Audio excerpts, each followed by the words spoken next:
Hey guys! Surprise! I know, not how you're used to seeing me, but while I can't say this is my normal look these days, back when I was in high school and college and I was a regular at the local metal shows, this was actually fairly typical.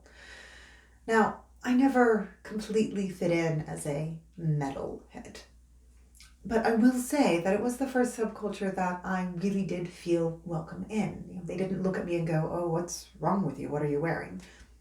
Part of that welcome had to do with a completely irresponsible uncle who introduced a very young me to a little local band that he knew, but that is a story that goes on Patreon. Instead, I want to discuss something that's a bit more topical, and you probably already figured it out. I want to tell the story of the time I took my friend Joe to a GWAR show. Now, GWAR, GWAR, looks really scary if you are not familiar with them. My housemate described them recently as demon warlord Muppets making rock and roll, and this isn't actually an inaccurate description at all. It does leave out the various fake fluids that get sprayed onto the audience, and it also completely glosses over the fact that they've got some really hardcore punk roots and they're very politically aware in their music. However, the important thing in the story is how, in character, they refer to their fans as human filth and they want us all to be less alive, as the kids say.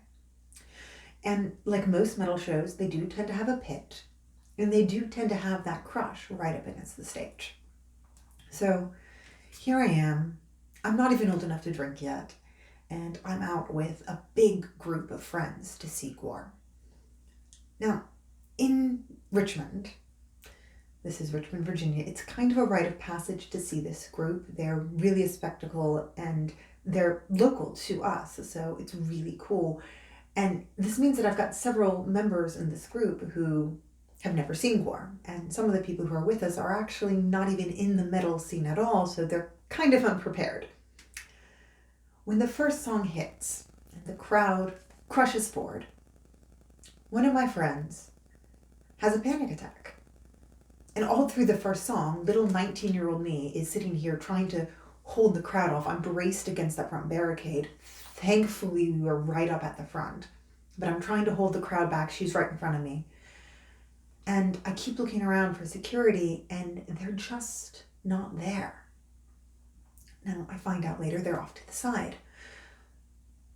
Suddenly, the first song ends.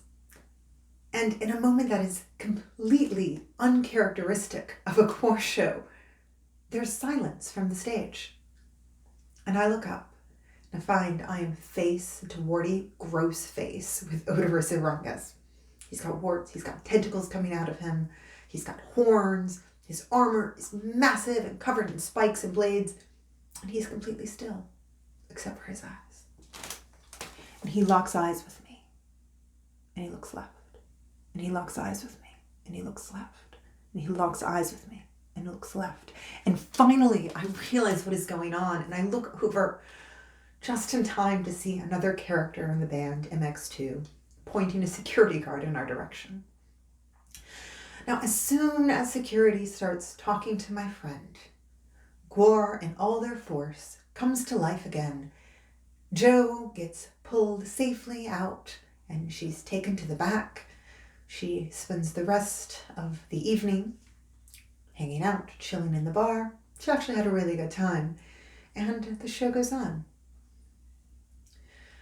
I've said for years that a pit should be the safest place you can be. I actually explained this to my mother when my brother got old enough to start going out. If you go down, they pull you back up.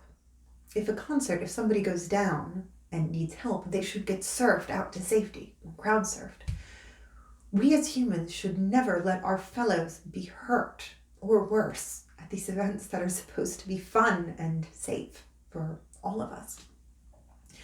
Now, I've only gone down a handful of times in pits, and most days I didn't even hit the floor before somebody was there picking me back up again. It's a matter of pride to a lot of concert goers, not just in the metal scene, but everywhere. And with what I've seen across the internet this past week, I feel that we need to remember this. We need to remember that music is closer to religion than most people understand, and that vibration and unity of everyone out there enjoying the same thing, being among our fellow fans, that to me is sacred. And I never want us to lose that. So thank you very much for joining me. I do appreciate you. If you can help me out as well and subscribe on my channel, please, that does help my statistics and it really does mean the world to me. I will see you all soon. Be safe.